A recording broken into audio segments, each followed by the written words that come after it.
I'm Jill Deshada. Welcome to my channel and welcome to Winterise. It's a series of videos and blog posts that I put together to help you prep for winter in a way that will be meaningful, fun and chic.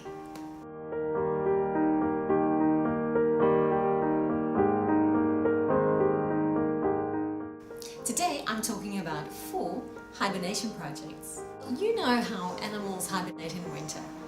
And what they're actually doing is they are finding a way to conserve their energy because it's difficult to find food for animals like bears and so on who live in very snowy parts of the world. So what happens is everything just slows down. They go into a long deep sleep. It sounds tempting, but we can't quite go there.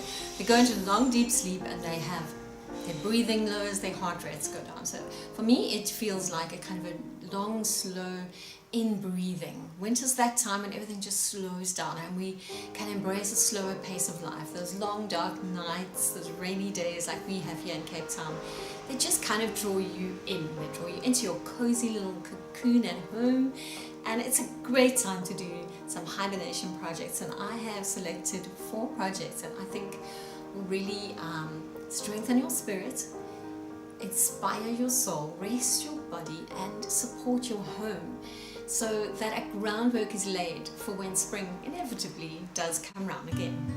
So, number 1, read a classic. Now I've done quite a lot on my channel already about reading classics and reading books because I am a writer, and I have other videos and blog posts about reading classics, which I will put the links to those in the description box below this video and over on my blog, and so you can go and have a look at those. The 2 that I am going to try and tackle this winter are quite short ones. I must say that the days of wading my way through these thick tomes are kind of over, and I prefer the shorter ones these days. My brain perhaps is not quite as intellectually capable as it used to be when I was back at university. So I'm going to be tackling Jamaican Inn by Daphne du Maurier.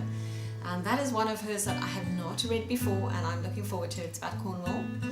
And I'm also going to be trying to tackle The Gambler by Dostoevsky. I love the Russian writers like Tolstoy and Dostoevsky. Yeah, but they do tend to be the thicker ones. So I'm going to try The Gambler. It's short. Number 2, tackle a sorting project. Now, what I have over here is oh gosh, it's heavy, is a box of photographs. Yes, in here, this is a box of photographs, and I've just been chucking photos into this box for a long time. I mean, there are old things in here, like my old school photos, you know, when I was 7. And not only are my photographs in here, but also a lot of my father's old photographs, and he's been dead a few years now, and they're all things like postcards that he collected when he was in the Second World War.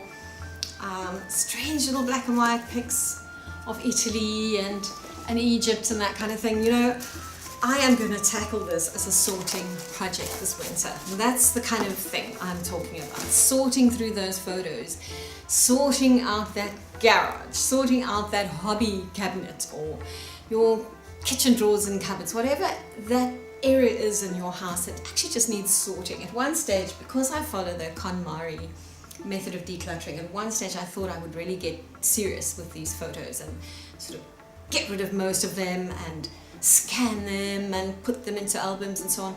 But actually there's just something lovely about going back and sorting through the actual old photos. So I don't think I'm going to get quite as vigorous with them as all that, but I am going to sort them out, and I am going to get rid of a lot of things that really are meaningless to me.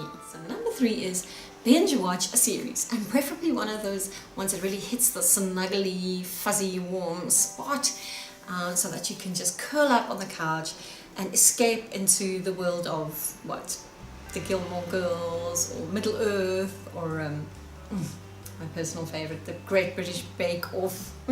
2 that I definitely want to rewatch this winter, which are my all-time favourites, are The Paradise, which is really the story, very imaginatively portrayed, but the story of the start of Selfridges, the first department store in the UK, and of course Downton Abbey. Downton Abbey. I love that pink couch in the library. Is that library not just the most beautifully inspiring decor in that library? I love the pink couch, but one thing I must say I've never been able to forgive the producers for is bumping off Matthew. So if any of you have watched Downton Abbey, then you, like me, know that there'll never be anybody who can replace Matthew. But I put a lot of useful links about 10 really feel-good, clean series that you can watch and so on. Lots of useful information and advice about a good series that you could watch over on my blog, so go and have a look there. And finally, Hibernation Project number 4 is to select a Bible study. Now, I don't mean just vaguely reading your Bible or just vaguely getting into the Bible, but to actually intentionally select a study that you're going to begin and finish this winter. And that'll really strengthen and build your spirit. I'm currently actually creating a Bible study course for some of the ladies in our church, which is based on the 12 minor prophets. And I called it the major minors, and it's a lot of work for me and doing a lot of research. So I'm just going to continue to keep that as my Bible study project for winter. This is going to take me the whole of winter to complete that study. But you might say to yourself, well, I would really love to just get into a meaty study on one particular book in the Old Testament or the New Testament, or a study that is a formal course that someone's prepared, and you might just say, well, I want to do such and such a study this winter. Of course, my husband and I have a lot of Bible study courses that we have created, and I'll put all the links to those in the description box below this video and also over on my blog, so go and have a look. I'll upload a lot of other suggestions about a Bible study course that you could possibly think of tackling this winter. So that's it for Winterise this time, and I really hope that these 4 hibernation projects have been inspiring to you. I would love to hear if you have ideas of your own, and I'm sure that you do, and you could share them with all of us. Look out for the next video in the Winterise series. Until then,